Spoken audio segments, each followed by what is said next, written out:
Hey everyone, it's Dr. Ramani. Welcome back to this YouTube channel on narcissism and narcissistic relationships and healing from these relationships.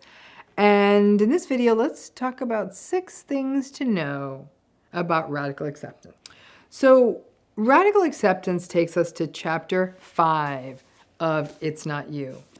And what I really consider to be the gateway to healing. Without radical acceptance, it can't happen.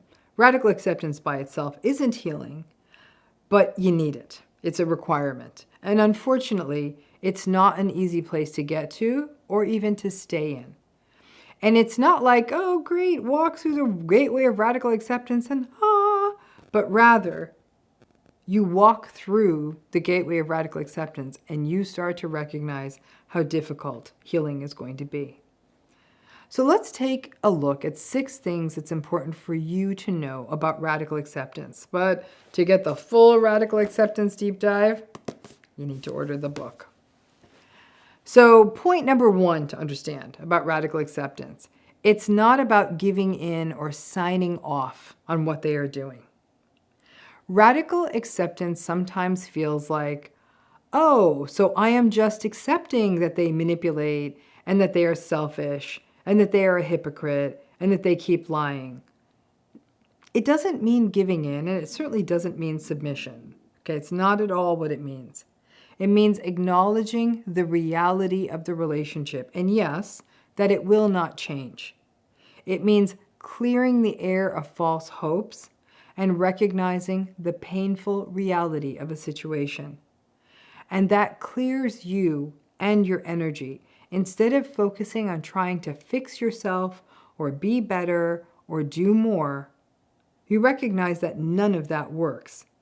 And you put your energy into building up supports, processing the grief, excavating yourself, and finding meaning and purpose. But it's not giving in. And it's not hopelessness.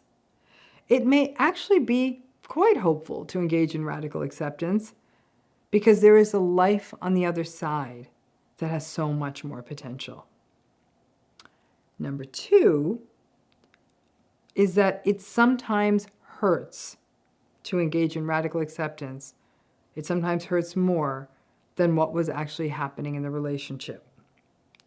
Narcissistic relationships keep going with the steam that's created by inertia, status quo, seeing what we want to see or hope to see, not having to wrestle with uncomfortable feelings.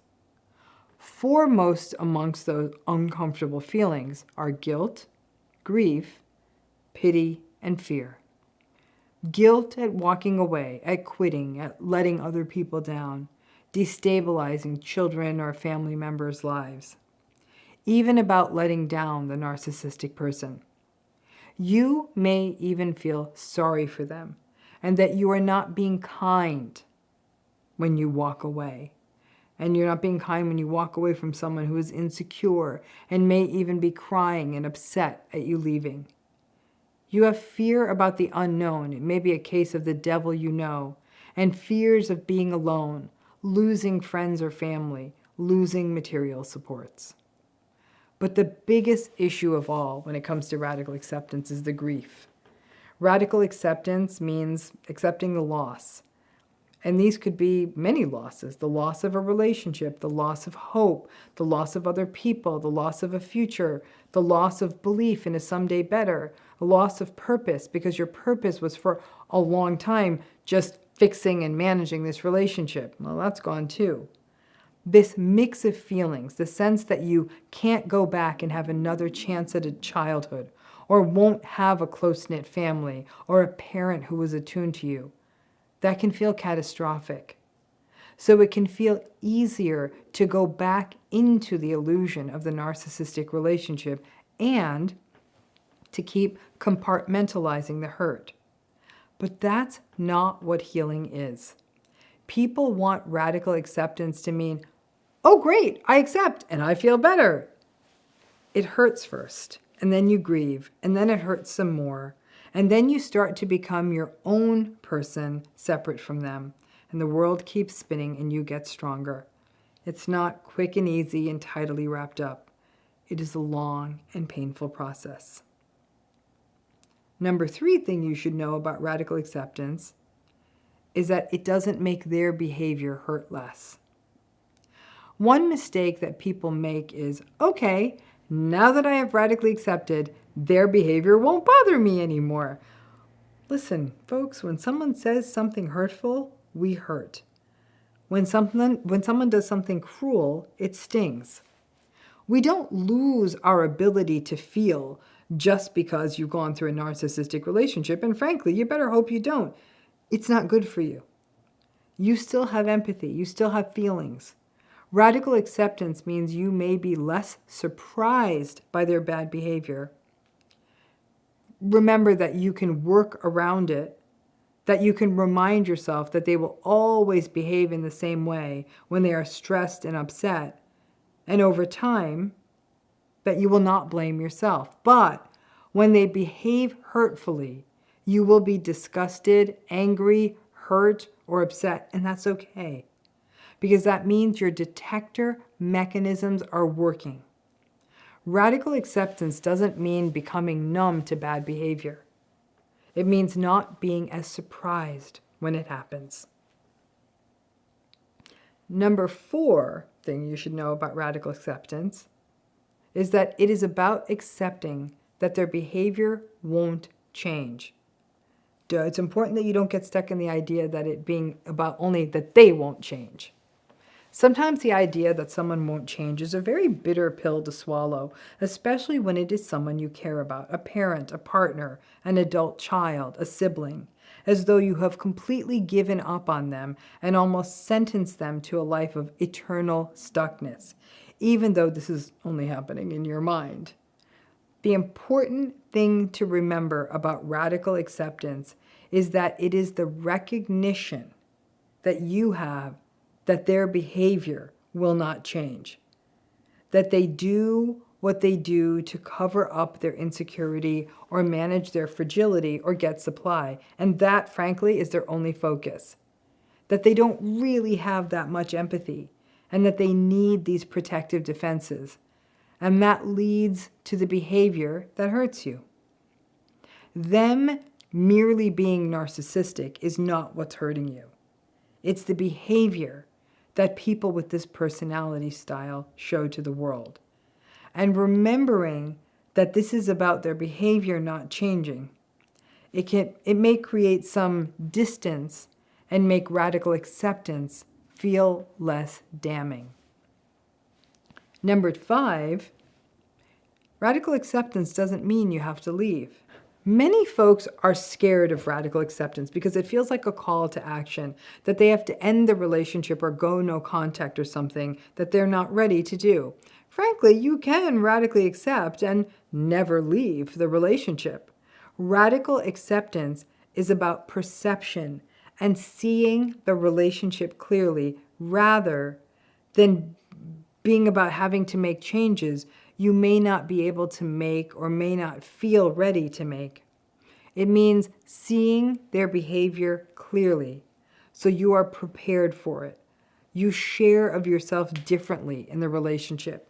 You figure out the workarounds, and sometimes when you strip the relationship to its honest and bare essence, it may become a wake-up call to leave, or it may plant seeds you will act on years down the road, or it may mean you will forever recognize the limitations of this relationship and cultivate others that are healthy and do uplift you. But radical acceptance is a shift in awareness. What you do with that awareness is entirely up to you. Number 6, radical acceptance may be a multi-step process. This isn't as simple as, I get it, I see the patterns, their behavior is narcissistic, I radically accept, now it's all good. This is many, many steps that in some cases can take many years. It's the sensing something isn't right. It's the willingness to say something isn't right, even if it's to yourself. It's the acknowledgement of the patterns and that they are unhealthy. It's recognizing that they haven't changed and won't change. The radical acceptance of that. It's the radical acceptance. It still hurts.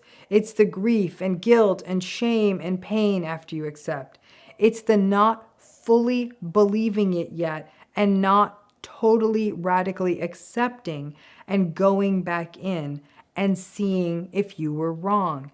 It's the having good days with them and believing you were wrong, and then the whole cycle starting again. And then it's about starting from square one with radical acceptance again.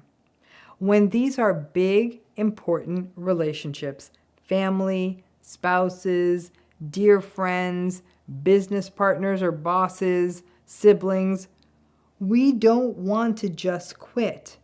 There's too much investment, too much history, too much love. So the process of radical acceptance is like slowly making a sculpture and adding more clay to it and taking it off and putting it back on. It's getting pulled back in and then seeing it even more clearly. Sometimes we go back and forth for a while until the radical acceptance becomes concrete. I watch clients go back and forth for a long time, and then I see them get it and something changes. But this process doesn't happen overnight. Radical acceptance is where this healing process starts in earnest. And there's an entire chapter about it in the book. Get the book now if you want to understand this, because if you get this, you got this. Radical acceptance is where the cycles of self-blame finally start to lift. The place where you begin to deeply recognize it's not you. Get it, read it, work on it. It doesn't happen overnight, but you will get to radical acceptance, and it will get you going on this process of healing. Thanks again.